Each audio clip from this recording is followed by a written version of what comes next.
তো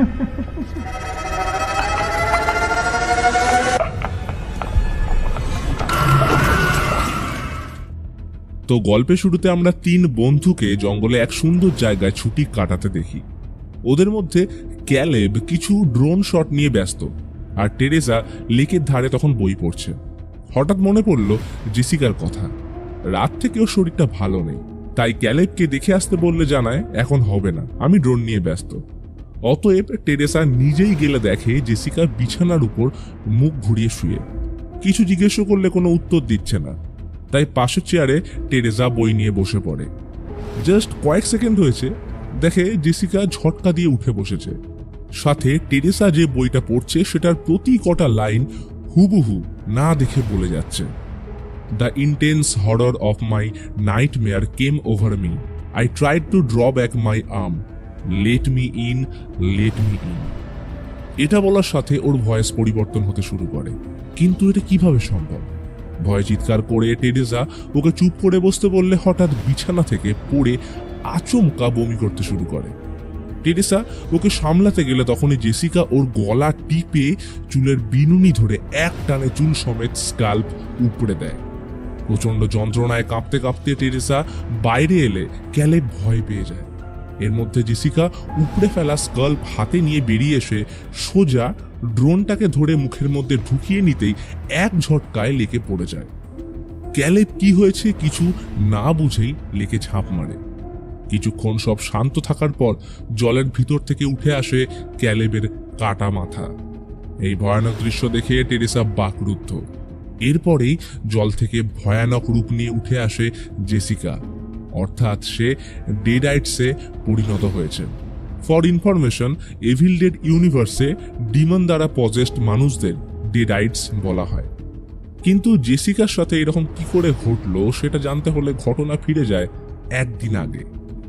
শহরের এক নাইট ক্লাবের বাথরুমে গিটার টেকনিশিয়ান বেথ বসে আছে। আজই জানতে পেরেছে সে প্রেগনেন্ট। চিন্তায় ওর মাথা কাজ করছে না, তাই বন্ধুদের না বলে ব্যাগ গুছিয়ে বেরিয়ে পড়ে ওর দিদি এলির বাড়ির উদ্দেশ্যে। এলি পেশায় ট্যাটু আর্টিস্ট। ফ্ল্যাটে তার 3 বাচ্চাকে নিয়ে এসে থাকে, তারা ড্যানি, ব্রিজেট এবং ক্যাসি। এলির হাজবেন্ড 3 মাস আগে ওদের ছেড়ে চলে গেছে। ড্যানির ডিজে হওয়ার খুব ইচ্ছে, তাই বিখ্যাত American rock band LCD sound সিস্টেমের গান ড্যান্স ইয়োর সেলফ ক্লিন এর সাউন্ড মিক্সিং করছিল। আর অন্যদিকে ক্যাসি পুতুলের গলা কাটতে ব্যস্ত। এলি ওর কাঁচি খুঁজে না পেলে ক্যাসি সেটাকে টেবিলের তলায় লুকিয়ে দেয়। তখনই কলিং বেল বেজে উঠলে ব্রিজেট দরজা খুলে দেখে পাশের অ্যাপার্টমেন্ট থেকে 2জন বন্ধু তাকে আজ রাতে ফ্রেডির সিনেমা দেখার জন্য জয়েন করতে বলছে, যেটা ডাইরেক্ট রেফারেন্স ছিল ফ্রাইডে দ্য 13th মুভির। কিন্তু ওরা আজ সিনেমা দেখার মুড নেই। তো ওরা চলে যাওয়ার পর বোনকে নিয়ে দুষ্টুমি করার সময় কলিং বেল আরও একবার বেজে ওঠে। রুমে উচ্চস্বরে গান চলার জন্য ওরা আওয়াজটা শুনতে পায় না। তো এলি নিচে চেক করলে দেখে তার বোন বেথ এসছে। অনেকদিন পর, কি ব্যাপার? মাঝে তো কোনো পাত্তাই ছিল না। এবার এই বিষয়ে ডিসকাস করার আগে এলি ওদের 3 জনকে পিৎজা আনতে পাঠিয়ে দেয়। এলি বোনের উপর রাগ দেখায়, কারণ ওর হাজবেন্ড যখন চলে গেছিল তখন অনেকবার ওর সাথে কন্ট্যাক্ট করার চেষ্টা করে, কিন্তু কোনো রেসপন্স করেনি। আসলে বেথ ওই সময় নিজের কাজ আর পার্টি নিয়ে ব্যাংককে এতটাই ব্যস্ত ছিল যে এলির কথা একবারও তার মাথায় আসেনি। তো এই নিয়ে ওদের মধ্যে মনোমালিন্য চলছিল। দুজনের জীবনে এখন প্রবলেম, তাই ঠিক করে একে অপরের মনের সাথী হয়ে তারা নিজেদের ডিপ্রেশন থেকে বেরিয়ে আসতে সাহায্য করবে। তখনই হঠাৎ শহরে ভূমিকম্প আসে, রিক্টার স্কেলে যার তীব্রতা ছিল 5.5। বাচ্চাটা তখন পার্কিং লটে। ভূমিকম্পের কারণে ভালো রকমই ক্ষতিগ্রস্ত হয়েছে। এর মধ্যে পার্কিং লটের মেঝে ফেটে যাওয়ায় একটা গর্ত দেখতে পায়। প্রচন্ড কৌতূহলের সাথে ড্যানি চেক করলে দেখে ভিতরে একটা পুরনো ব্যাংকের ভল্ট। কারোর কথা না শুনে নিচে নেমে চেক করলে বেশ কয়েকটা পুরনো পেপার ও নথিপত্র খুঁজে পায়। সাথে পাশে পড়ে থাকা ট্রাঙ্ক থেকে পুরনো রেকর্ড পেলে সেটা ব্যাগে ঢুকিয়ে নেয়। তখনই হঠাৎ একটা আওয়াজ শুনতে পেয়ে পাশের ফাঁকা জায়গাটায় প্রবেশ করলে দেখে সেখানে চারিদিকে জেসাস ক্রস ঝুলছে, আর নিচে একটা সিমেন্টের বক্স মতো বানিয়ে রাখা, যেটা ভূমিকম্পের কারণে একটা সাইড ভেঙে গেছে। ড্যানি টর্চ মারলে দেখে কাপড়ে জড়ানো কিছু একটা রাখা। কৌতূহলের সাথে সেটা বের করে কাপড়টা সরাতে একগুচ্ছ পোকা উড়ে যায়। পুরনো চামড়ার মলার দেওয়া একটা বই, আর সাইডে নখের মতো কিছু একটা দিয়ে সেটা বন্ধ রয়েছে। সে ওটাকে ব্যাগে পুরে নেয়। এদিকে এলি আর বেথ চিন্তায় রয়েছে যে বাচ্চারা কেন এখনো এলো না।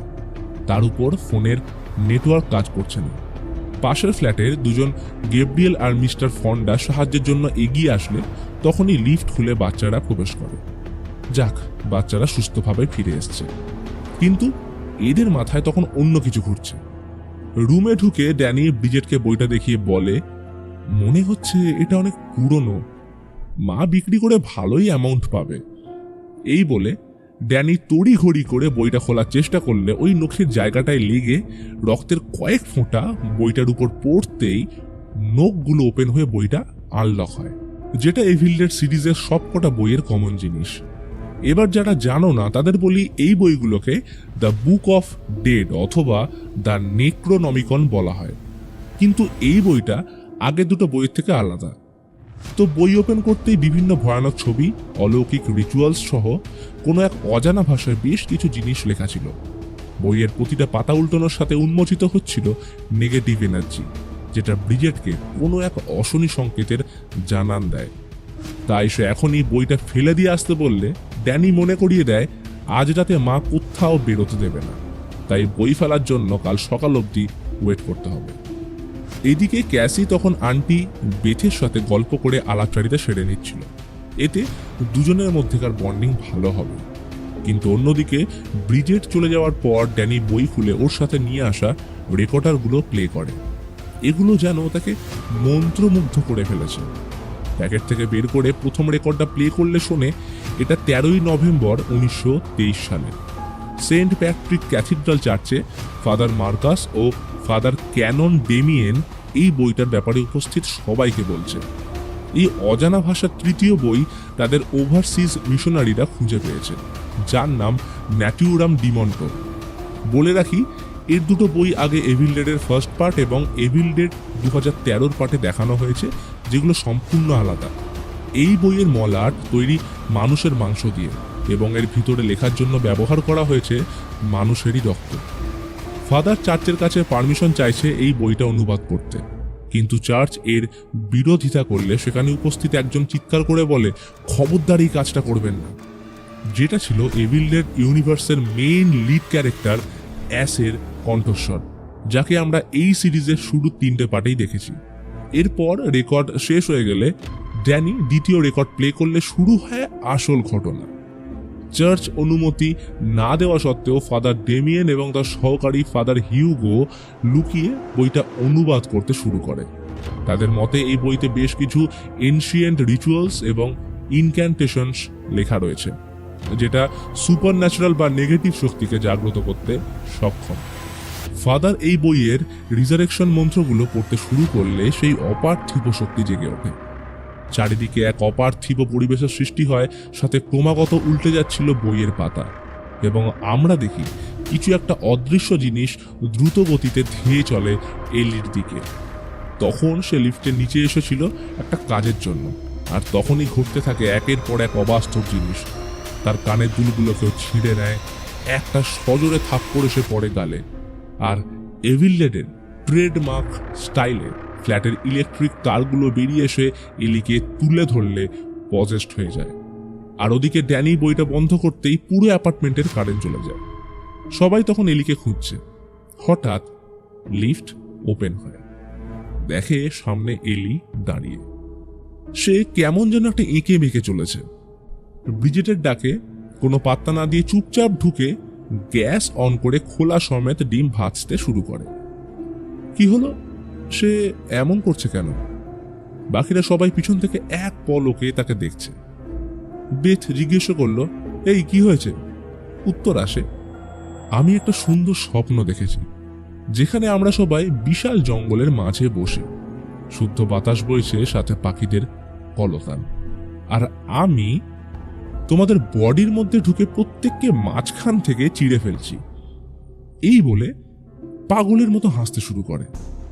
হাত থেকে প্লেটটা পড়ে গেলে জাস্ট একটাই কথা, ওটা আমার মধ্যে ঢুকে গেছে। সবাই ভয় পিছিয়ে যায়। রান্নাঘর থেকে বারান্দায় এসে এলি প্রচুর বমি করে উল্টে পড়ে যায়। অর্থাৎ এলি ডেডাইটসে ট্রান্সফর্ম হচ্ছে, যেটা আমরা জেসিকার ক্ষেত্রেও দেখলাম। বেথ আর ড্যানি তাকে নিয়ে লিফটে নামতে গেলে দেখে যান্ত্রিক গোলযোগ দেখা দিয়েছে, আর ওদিকে ভূমিকম্পের কারণে সিঁড়ি ভেঙে পড়ে রয়েছে। এইবার কি হবে? বেথ চেক করলে দেখে এলি মারা গেছে। তারা বুঝতেই পারছে না 1 মিনিট আগে যে মানুষটা একদম সুস্থ স্বাভাবিক ছিল, তার হঠাৎ কি এমন হলো। কোনো রকমে বিছানায় শুইয়ে এলির খোলা চোখ দুটো বন্ধ করতে গেলে কিছুতেই সেটা বন্ধ হচ্ছিল না। গ্যাব্রিয়েল এলির জন্য ঈশ্বরের কাছে তাই প্রার্থনা করে। এবার এখান থেকে বেরোতে গেলে তাদের এমার্জেন্সি ফায়ার এক্সিট ব্যবহার করতে হবে, কিন্তু সেটা লক। গ্যাব্রিয়েল ওটা খোলার চেষ্টা করলে কিছুতেই খুলছিল না। তখনই ফন্ডা সাজেশন দেয় যে আমার শটগানটা নিয়ে আসি, ওটা দিয়ে সুবিধা হবে খোলা। অন্যদিকে এলির মৃতদেহর পাশে বেথ বসেছিল। সে আফসোস করছে এলির যখন দরকার ছিল তখন তার পাশে থাকতে পারেনি। আর তখনই এলির ফোনে একটা রেকর্ড বেজে ওঠে, যেখানে সে বলছে, আমায় বাঁচাও, আমি ভিতরে আগুনে পুড়ছি। কথাটা শেষ হতেই ফোনের স্ক্রিনটা ভেঙে যায়। বেথ বুঝে পায় না এটা কি হলো। কি মনে করে এলির দিকে তাকালেই দেখে ওর চোখে একটা মাছি বসে। তখনই এলি চোখের পলক ফেলে বেথের দিকে তাকিয়ে উঠে বসে। সবাই এলিকে ধরে বাথটাবে জলে ডুবোতেই ওর চোখ দুটো উল্টে যায় আর ভয়ানকভাবে ছটফট করতে শুরু করে। ব্রিজের ছুটে বড় বাঁধতে যেতেই জল থেকে এক ছটকায় উপরে উঠে ঝুলে পড়ে এলি। তার ভিতরকার নেগেটিভ শক্তি জেগে উঠেছে, অর্থাৎ একটু একটু করে সে সম্পূর্ণ ডেডাইটসে পরিণত হচ্ছে। এরপর একের পর এক ঘটতে থাকে ভয়ানক ঘটনা। সে ভীষণ জোর চিৎকার করে আশেপাশের কাঁচ ফাটিয়ে দেয়, এমনকি জল গরম হয়ে ফুটতেও শুরু করে। এরপর হঠাৎ থেমে গিয়ে জলের মধ্যে পড়ে যায়। সবাই এই আকস্মিক ঘটনায় থরথর করে কাঁপছে। তখন সমস্ত নিরাপত্তাকে উপেক্ষা করে এলি বাথটবের ভিতর থেকে মাথা বাড়িয়ে তাদের দিকে হেসে ব্রিজেটকে উদ্দেশ্য করে বলে, তোমাদের মা এখন পোকাদের সাথে আছে। কথাটা শেষ করতেই বিকৃতভাবে তাদের দিকে হামাগুড়ি দিয়ে এসে হাতে একটা বড় ভাঙা কাঁচের টুকরো নিয়ে বেথের দিকে ঝাঁপিয়ে সেটা তার হাত লক্ষ্য করে সোজা ঢুকিয়ে দেয়। ব্যথায় চেঁচিয়ে ওঠে বেথ। এইরকম অবস্থায় পিছন থেকে ব্রিজেট জোরে চেঁচিয়ে মাকে থামতে বলে, কিন্তু এলি তার এখন কাউকে মনে নেই। কথাটা শেষ করেই তার উপর ঝাঁপিয়ে পাশে পড়ে থাকা ট্যাটু মেশিনটা তুলে ওটায় নিজের রক্ত লাগিয়ে ঠিক ব্রিজেটের চোখের পাশে ঢুকিয়ে দেয়। ইতিমধ্যে ওদের চিৎকার শুনে গ্যাব্রিয়েল পিছন থেকে ঘরে ঢুকতেই এলি বিদ্যুতের গতিতে ওর উপর ঝাঁপিয়ে ওর চোখটা উপড়ে ছুঁড়ে দেয় জেক নামের পাশের ফ্ল্যাটের ছেলেটার মুখে। ফলে দম আটকে সেও গ্যাব্রিয়েলের সাথে মারা যায়। বাইরে যখন এই ভয়ানক ঘটনা ঘটছে তখনই সুযোগ বুঝে বেথ দরজা লাগিয়ে দেয়। এলি ভিতরে ঢোকার জন্য তখন দরজায় মাথা ঢুকছে। বেথ বাচ্চাদের সাহায্য নিয়ে দরজা আটকে ওটার সামনে ভারী জিনিস রেখে আটকে দেয় এবং বাইরেটা দেখার চেষ্টা করে যে কি হচ্ছে। দেখে যে এলি সবাইকে নৃশংসভাবে খুন করল, আর এখন সে ওদের মারবে। এই ভয়ানক পরিস্থিতি দেখে বেথ উল্টো দিকে জানলা খুলে উপর থেকে রাস্তার লোক ডাকার চেষ্টা করলে এত নিচ অব্দি আওয়াজ পৌঁছায় না। তার উপর অঝরে বৃষ্টি হচ্ছিল। তাহলে এখন উপায়? ইতিমধ্যে ড্যানি এবং ব্রিজেটের মধ্যে ঝগড়া লেগে যায়, কারণ তার মনে হচ্ছিল মাকে ওই বইতে আঁকা কারোর একটা মতো দেখতে লাগছে। কিন্তু ড্যানি মানতে রাজি নয়। ব্রিজেট সমস্ত ঘটনার দোষ তার উপরেই দেয়। তাদের এই রকম করতে দেখে বেথ থামালে ড্যানি বলে, আমার মনে হয় তোমায় কিছু একটা দেখানো উচিত। সে বেথকে রুমে এনে ন্যাটিউরাম ডিমন্টো বইটা দেখায়। ইতিমধ্যে ব্রিজেট কিছু একটা ভেবে সোজা রান্নাঘরে আসলে আয়নায় দেখে এলি যেখানটায় ট্যাটু মেশিন ঢুকিয়েছিল ওখানটা বিষিয়ে গেছে। এদিকে ক্যাসি শুনতে পায় বাইরে ওর মা পছন্দের গান গাইছে। ওইটুকু মেয়ে মায়ের সাথে কি হয়েছে দেখার জন্য দরজায় চোখ রাখে। এইদিকে একসাথে দুটো ঘটনা ঘটছে। ব্রিজেট কেমন যেন এক অপার্থিব আওয়াজ চারিদিক থেকে শুনতে পাচ্ছে, আর পাশের ঘরে উল্টে চলেছে ন্যাটিউরাম ডিমন্টোর অভিশপ্ত পাতা। ব্রিজেটের নাক, মুখ, চোখ দিয়ে বেরিয়ে আসে কালো রক্ত, যেন সেটা বিষিয়ে গেছে। মনে হচ্ছে গলায় কিছু যেন আটকে। জল খেয়ে নামানোর ট্রাই করলে কিছুই কাজে লাগছিল না। তখনই কাশির সাথে বেরিয়ে আসে এক গুচ্ছ পোকা। এদিকে ক্যাসি দরজার এপার থেকে জিজ্ঞেস করে, মা তোমার কি হয়েছে, এমন কেন করছো? এটা শুনে এলি দরজার দিকে এগিয়ে বলে, কিছুই না, এই তো আমি, বাবা সবাই এখানেই আছি, তুমিও চলে এসো, আমরা একসাথে থাকবো। কিন্তু মা, তোমায় তো সুস্থ লাগছে না। এলি হেসে বলে, কিন্তু তোমার একটা বড় করে হাগ আর কিস সব কিছু ঠিক করতে পারে। এই কথাটায় কনভিন্স হয়ে বেচারা ক্যাসি দরজার লক খুলতেই এলি ওর গলা টিপে ধরে। প্রচন্ড জোর ঠেলে ভিতরে আসতে চাইলে ড্যানি আর বেথ তাকে বাঁচিয়ে দরজা বন্ধ করে দেয়। এর মধ্যে কারোর ব্রিজেটের কথা মনেই ছিল না। কিছু একটা আওয়াজ শুনে রান্নাঘরে আসলো, দেখে সে কাঁচের গ্লাস চিবিয়ে খাচ্ছে। ভাঙা কাঁচের টুকরোগুলো কণ্ঠনালী হয়ে নামতে দেখা যায়, অর্থাৎ ব্রিজেট ডেডাইটসে পরিণত হচ্ছে। তখনই ও বেথের উপর ঝাঁপিয়ে শ্রেডার দিয়ে পায়ের চামড়া উপড়ে দেয়। প্রচন্ড যন্ত্রণায় ছটফট করতে করতে নিজেকে বাঁচানোর জন্য পাশে পড়ে থাকা প্রেসার কুকার দিয়ে ব্রিজেটকে মারলে সে অজ্ঞান হয়ে যায়। কিন্তু ডেডাইটসদের মারা কি এত সহজ? আর সেটাই হতে আমরা দেখি, কারণ পরক্ষণে ব্রিজেট উঠে ড্যানিকে তাড়া করে। এরই সাথে বাইরে থাকা এলি পাগলের মতো চিৎকার করতে শুরু করে। ড্যানি ছুটে নিজের ঘরে ঢুকে পড়লে ব্রিজেটের নজর যায় ক্যাসির দিকে। তাকে মারতে আসলে নিজেকে বাঁচানোর জন্য ক্যাসি পুতুলের মাথা লাগানো লাঠিটা ওর দিকে ঘুরিয়ে দিলে সেটা ওর মুখের ভিতর দিয়ে ঢুকে মাথার পিছন দিয়ে বেরিয়ে যায়। ওইটুকু ছোট্ট বাচ্চা মেয়ে চোখের সামনে ভয়াবহ ঘটনা দেখে স্তম্ভিত হয়ে পড়ে। ব্রিজেট মুখের ভিতর থেকে লাঠিটা বের করে সেখানেই পড়ে যায়। যাই হোক, কিছু তো লাভদায়ক হলো। ক্যাসির এগুলো দুঃস্বপ্ন মনে হচ্ছিল। বেথ ওর মুখে লেগে থাকা রক্ত মুছে সান্ত্বনা দিয়ে বলে, আমি তোমাদের কথা দিলাম এই অ্যাপার্টমেন্ট থেকে তোমাদের বের করব। এদিকে ব্রিজেট যাতে ওর মায়ের মতো পরে অ্যাটাক না করে, তাই ড্যানি ওকে প্লাস্টিক দিয়ে মুড়ে বিছানার সাথে বেঁধে দেয়। এখন উপায়? বেথ মনে করে ন্যাটুরাম ডিমন্টো যদি এই সব কিছু শুরু করতে পারে তাহলে নিশ্চয়ই ওর মধ্যেই এটাকে শেষ বা বন্ধ করার উপায় লেখা আছে। তাই বেথ সমস্ত রিস্ক নিয়ে ড্যানির হাতে ছুরি ধরিয়ে বলে, আমার কিছু হলে এটা দিয়ে আমায় মেরে ফেলো, কারণ ওই রেকর্ড আমি হেডফোন লাগিয়ে এখন শুনবো। তো যেমন ভাবা তেমন কাজ। কোনো রকমে ব্যাটারি চালিয়ে রেকর্ড অন করে শুনতে থাকে ফাদার মার্কাসের কথা। ফাদার বলছিল এই বইটা নষ্ট করা সম্ভব নয়। তার দুজন সহকারী পর্যন্ত এর শিকার হয়েছিল। এই প্রাচীন ডিমন তার ভিকটিমকে ভিতর থেকে শেষ করে। আমরা এক্সরসিজমের সময় প্রেয়ার করতে শুরু করলে ডিমন সেটাকে উপহাস করার জন্য প্রেয়ার উল্টোভাবে পড়তে শুরু করে। আমার দুই সহকারীকে সব রকম ভাবে আমি মারার চেষ্টা করেছিলাম। তাদের যখন আগুনে দিলাম তারা আগুনের উপর দাঁড়িয়ে অট্টহাসি করছিল। এরপর বইয়ের নিয়ম অনুযায়ী তাদের জীবন্ত মাটিতে পুঁতে দিই, কিন্তু এতেও কোনো ফল হয়নি। অবশেষে তাদের শরীরের প্রতিটা টুকরো করতে হয়েছিল। ছোট্ট ইনফরমেশন দিই, এর আগে যে দুটো বই পাওয়া গেছিল সেখানে ডেডাইটসদের মারার জন্য এই 3টে উপায় লেখা ছিল, কিন্তু এখানে আমরা দেখি ওই 3টের মধ্যে দুটো কোনো কাজেই লাগেনি। এদিকে এলি ঘরের ভিতর প্রবেশ করার একটা জায়গা খুঁজে পায়, যেটা ছিল ভেন্টিলেশনের ওই রাস্তা যা মিস্টার ফন্ডার বিড়াল ব্যবহার করত। ভেন্টিলেশনের রাস্তার আওয়াজ শুনে ড্যানি আর ক্যাসি পাশের রুমে চেক করতে আসলে তাদের অজান্তেই পিছু নেয় ব্রিজেট। তার মাথা থেকে পা অব্দি রক্তাক্ত চাদর ঝুলছে, যেটা তাকে আরো ভয়ানক করে তোলে। ব্রিজেট তাদের উপর অ্যাটাক করতে আসলে ড্যানির হাতে থাকা ছুরি ওর পেটে ঢুকিয়ে দেয়। ভেবেছিল এইখানেই হয়তো সব শেষ, কিন্তু ব্রিজেট তাকে এক ঝটকায় ঠেলে ছুরিটা বের করে ওর হাতে ফুটো করে ঢুকিয়ে রক্তবমি শুরু করে। এরপর ছুরিটা ড্যানির বুকে ঢুকিয়ে দিলে সে পাশে পড়ে থাকা ফ্লেম থ্রোয়ার দিয়ে ব্রিজেটকে জ্বালিয়ে দেয়। তখনকার মতো কাবু হয়ে সে পড়ে গেলেও আমরা জানি এইভাবে ডেডাইটসদের মারা সম্ভব নয়। ইতিমধ্যে বেথের অজান্তে ভেন্টিলেশন চেম্বার দিয়ে এলি ওর রুমে প্রবেশ করে যায়। সে তখনও হেডফোনে ফাদারের কথা শুনছে।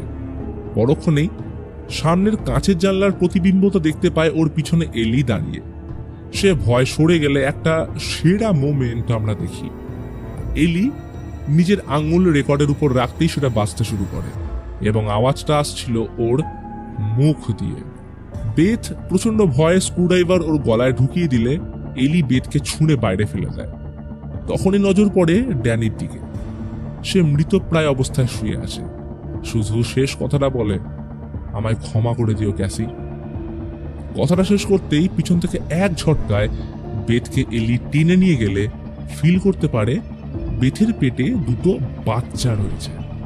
এলি পেট ফুটো করে বাচ্চা দুটোকে বের করতে গেলে ক্যাসি টেবিলের তলায় যে কাঁচিটা লুকিয়ে রেখেছিল সেটা ছুঁড়ে দেয় ওর দিকে। বেথ একটুও দেরি না করে সেটা সোজা ঢুকিয়ে দেয় এলির নাকে। অ্যাটলিস্ট কিছুটা হলেও তাকে কাবু করা গেল। এই সুযোগ পালানো। দরজা খুলে বাইরে আসলো, দেখে সবাই মৃত অবস্থায় পড়ে রয়েছে, কারোর দেহে প্রাণ নেই। লিফটের দরজা এখনো খুলছে আর বন্ধ হচ্ছে। তবে এমার্জেন্সি ফায়ার এক্সিটের দরজাটা খুলতে পারলে এখনো সুযোগ আছে পালানো। তাই পাশে পড়ে থাকা গ্যাব্রিয়েলের হাতুড়ি দিয়ে তালা খোলার চেষ্টা করে, কিন্তু কোনো ফল না হলে নজর পড়ে ফন্ডার হাতে শটগানের দিকে। সেটাকে কোনো রকমে বের করে পাশে পড়ে থাকা ব্যারেলগুলো তুলে নেয়, কিন্তু এলি এতক্ষণে জীবিত হয়ে উঠেছে। নাক থেকে কাঁচিটা বের করে সোজা ছুটে যায় ওদের দিকে, আর তখনই আত্মরক্ষার তাগিদে শটগান চালালে সেটা গিয়ে লাগে এলির পায়ে। ওখানেই পড়ে যায় সে। কিন্তু এতেও কি আটকানো সম্ভব? এলি ক্যাসিকে কথার জালে ফাঁসানোর চেষ্টা করলে পাশে পড়ে থাকা ফন্ডা ডেডাইটসে পরিণত হয়ে বেথের পা ধরে। সে ভয় আরও একবার শুট করলে এলির একটা হাত উড়ে যায়। এরপর আর দেরি না করে বন্দুক নিয়ে ফন্ডার মাথা সে ফাটিয়ে দেয়। ইতিমধ্যে ক্যাসি চিৎকারে নজর পড়ে সামনের দরজায় এলির দিকে। ড্যানি আর ব্রিজেট এগিয়ে আসছে। ওরা এলির সামনে বসে কাঁদতে শুরু করলেও পরক্ষণে ওদের দিকে তাকে অট্ট হাসি দিয়ে উপহাস করতে থাকে। এলি বলে ওঠে, এভরিবডি হিয়ার ডাইজ বাই ডন। কথাটা শেষ করতেই সেখানে পড়ে থাকা প্রতিটা মৃতদেহ এই একই কথা রিপিট করতে শুরু করে, dead by dawn, dead by dawn. অবশেষে কোনো রকমের লিফটে ঢুকতেই কারেন্ট চলে আসে, কিন্তু লিফট নামার সময় সেখানে রক্ত ভরতে শুরু করে। আর তখনই ন্যাটুরাম ডিমন্টর পাতা উল্টে যায় এবং আমরা দেখি এলির দেহ ড্যানি আর ব্রিজেট ছিঁড়ে ওর ভিতরে প্রবেশ করতে চাইছে। অর্থাৎ এরা এখন একসাথে মার্জ হয়ে ডেডাইটস ক্রিয়েচার দ্য মারাডার বানাবে, যা ছবি বইতে রয়েছে। লিফটে ভরছে রক্ত, আর একদিকে ক্রিয়েচারটা ঢুকে যায় ভেন্টিলেশনের রাস্তা। দুজন বাঁচার জন্য উপরে উঠতে ট্রাই করলে সেখান দিয়ে ক্রিয়েচারটা ঢোকার চেষ্টা করে। রক্ত ভরে প্রায় নাক অব্দি চলে এসছে। বাঁচার আশা শেষ। আর তখনই গ্রাউন্ড ফ্লোরে এসে লিফটের দরজা খুলে যায়। ভেতরে জমে থাকা রক্ত অবাধে চারিদিকে ছড়িয়ে পড়ে, যেটা রিক্রিয়েশন ছিল দ্য শাইনিং মুভির এই সিন থেকে। কোনো রকমে ওরা দুজনেই ভয়াবহ পরিস্থিতি থেকে বেঁচে পার্কিং লটে চলে আসে। এখন এটাই পালানোর একমাত্র রাস্তা। কিন্তু গাড়ি স্টার্ট করে বাইরে বেরোতে গেলে দেখে মেন গেট লক করা এবং সেটা সুইচ টিপে ওপেন হচ্ছে না। বেথ কোনো রকমে ওটা ওপেন করলে গাড়ি নিয়ে বেরোতেই যাবে, আর তখনই গর্তের মধ্যে পড়ে চাকা আটকে যায়। বেথ অনেক চেষ্টা করে সেখান থেকে গাড়িটা বের করতে, কিন্তু তখনই পিছনের দরজা খুলে প্রবেশ করে ভয়াবহ ডেডাইটস ক্রিয়েচার। এরা দুজন কোনো রকমে ওর থেকে লুকিয়ে বাঁচতে থাকে। চলতে থাকে চোর পুলিশের খেলা। কিন্তু যেমন করেই হোক গেট দিয়ে বেরোতে হবে। লুকিয়ে গেটের একদম কাছে পৌঁছে গেলে দেখে গেট বন্ধ হতে শুরু করেছে। এটাই শেষ সুযোগ। তাই কোনো রকমে নিচু হয়ে বেথ সেখান থেকে বেরিয়ে গেলেও এই ক্রিয়েচার ক্যাসিকে ধরে নিয়ে যায়। বেথ আগে কথা দিয়েছিল এই বিপদ থেকে তাকে বাঁচাবে, সেটা বিফল হতে দেবে না। তাই সে বহু চেষ্টা করে সাইডের ছোট জালটা ভেঙে ভিতরে ঢোকার। এদিকে ক্রিয়েচার ধীরে ধীরে ক্যাসিকে খেতে এগিয়ে আসছে, ভয়ানক তার রূপ। আর তখনই নজর যায় পাশে পড়ে থাকা চেনসর দিকে। ক্রিয়েচারের তিনটে মাথা, অ্যালি, ড্যানি এবং ব্রিজেট ক্যাসিকে চেনস দিয়ে ওর গলা কাটতেই যাবে। আর তখনই বেথ শটগান নিয়ে অ্যাসের ফেমাস ডায়লগ কাম গেট সাম বলে ওকে নিজের দিকে ডাকলে এই সুযোগে ক্যাসি বেরিয়ে যায়। একটু সময় নষ্ট না করে ক্রিয়েচার বেথকে টেনে ধরে গাড়িতে লাগানো উড চিপার অন করে দেয়। এটাই চিপে বেথকে সে মেরে ফেলবে। নিজেকে বাঁচানোর জন্য বেথ ছটফট করতে থাকে। হাতটা কিছুতেই চেন স অব্দি যাচ্ছে না। তখনই ক্যাসি সাহস করে সুইচটা টেনে অফ করে দেয়।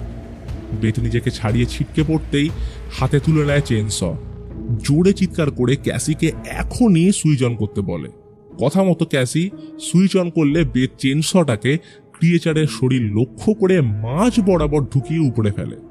প্রচন্ড যন্ত্রণা ছটফট করতে করতে ওটার পা উড চিপারে ঢুকে গেলে ক্ষতবিক্ষত হয়ে ছিটকে পড়তে থাকে তাদের শরীরের এক একটা অংশ। কয়েক সেকেন্ডের মধ্যে ক্রিয়েচারের সম্পূর্ণ শরীর শেষ হয়ে গেলে অবশেষে পড়েছিল এলির মাথাটা, যেটা এখনো বেথকে টোন করছে। কিন্তু সে এত কথা শুনতে রাজি নয়। তাই চেন স দিয়ে মাথাটা দু টুকরো করে এক লাথি মেরে সেটাকেও উড চিপারের মধ্যে ঢুকিয়ে শেষ করে এই ভয়াবহ রাতের ডিমান্ডকে। এখন ওরা মুক্ত। কেসিকে বুকের মধ্যে জড়িয়ে বেরিয়ে যায় অ্যাপার্টমেন্ট থেকে, সাথে তুলে নেয় পাশে পড়ে থাকা সেই চেন স। এবার এইখান থেকে ঘটনা শিফট করে পরের দিন এবং আমরা দেখি এই অ্যাপার্টমেন্টের 5th ফ্লোরে থাকে জেসিকা, যাকে আমরা মুভির শুরুতে দেখেছি। বিগত রাতে কি ঘটনা ঘটে গেছে তার বিন্দুমাত্র খবরটাও তার কাছে নেই। ওদের বন্ধুদের গ্রুপ পিকনিক করতে যাচ্ছে এবং ভিডিও কলে রয়েছে টেরেসা। তার সাথে কথা বলে কলটা কাটতেই খেয়াল পড়ে পার্কিং লটে চারিদিকে ছড়িয়ে থাকা রক্তের উপর। সে আন্দাজ করতে পারে না যে এখানে কি ঘটেছে, আর তখনই আমরা দেখি সেই এনসিয়েন্ট ডিমনকে ওর শরীরে প্রবেশ করতে। এবং এরপর কি হয়েছে সেটা আশা করি আমরা মুভির একদম শুরুতেই দেখেছি। আর এই ঘটনার সাথে মুভি এখানে শেষ হয়।